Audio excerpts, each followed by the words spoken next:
आपल्यासोबत बोलण्यासाठी मनसेचे नेते आणि प्रवक्ते संदीपजी देशपांडे आपल्यासोबत आहेत। सर, आज संजय राऊतांनी सकाळी एक फोटो ट्विट केलेला आपल्याला पाहायला मिळतो। काल श्रीकांत शिंदेचा वाढदिवस झालेला होता आणि त्या वाढदिवसात एक व्यक्तीचा त्याला राऊंड करून जो फोटो आहे तो ट्विट केल्यात आला आणि तो गुंड असल्याचा दावा केला जातोय। काय नेमक्या भावना आहेत, तुमची पहिली प्रतिक्रिया? मुळात विषय असा आहे की जेव्हा संजय राऊत दुसऱ्याकडे एक बोट दाखवत आहेत तेव्हा 3 बोटं त्यांच्याकडे आहेत। माझ्यावर हल्ला करणारा अप्पा पराडकर हा त्यांचाच माणूस ना, त्याचे असंख्य फोटो आहेत संजय राऊतांबरोबर। समजा काल होता तो श्रीकांतजींना कोणते सत्कार करायला आला असेल वाढदिवस, हा तर तुमचा पदाधिकारी होता। ज्यांनी माझ्यावर हल्ला करायला लावला तो, ज्यांनी हल्ला केला ते, हे सगळे तुमचे पदाधिकारी होते ना। मग तुमच्या माथाडीचे गुंड नाही तर काय साधू संत भरलेत तुम्ही? जेव्हा तुम्ही दुसऱ्याकडे एक बोट दाखवता तेव्हा 3 बोटं त्यांच्याकडे आहेत, हे पण संजय राऊतांनी लक्षात ठेवावं।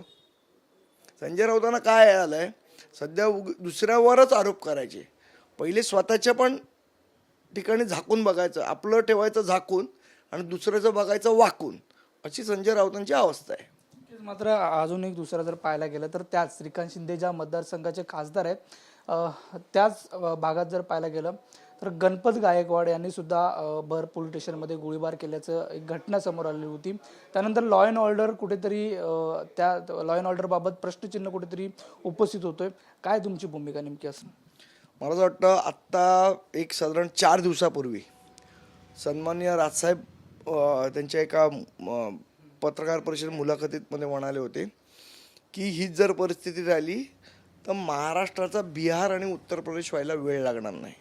मला असं वाटतं आज ज्या पद्धतीने पोलीस स्टेशनमध्ये गोळीबार झाला आहे, महाराष्ट्राचा बिहार आणि उत्तर प्रदेश होतोय का किंवा झालेला आहे का हे बघावं लागेल। नक्कीच मुक्ती सलमान जे आहेत त्यांच्यामुळे त्यांनी एक भाषण केलेलं होतं, ते भाषण वादग्रस्त असल्यामुळे त्यांना पोलिसांनी अटक केलेली होती। त्यानंतर काल घाटकोपर परिसरात संपूर्ण परिसरात तणावाचं वातावरण होतं, आज सुद्धा शांततापूर्व तणाव आहे।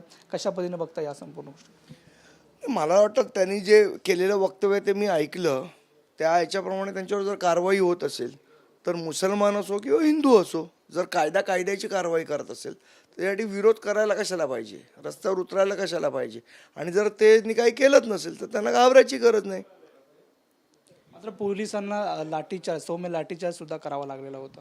मी पोलिसांच्या अंगावर जाल तर पोलिसांना लाठीचार्ज करावाच लागेल ना, मग कोणी असो ते।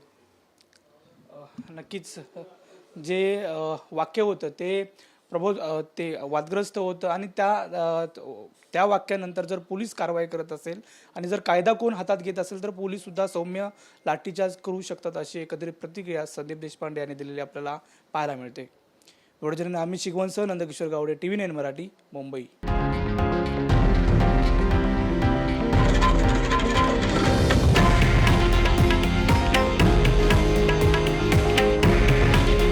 हे आहे देशातील नंबर 1 न्यूज नेटवर्क आणि आपण पाहत आहात TV9 मराठी। काळजी तुमची, हित महाराष्ट्राचं।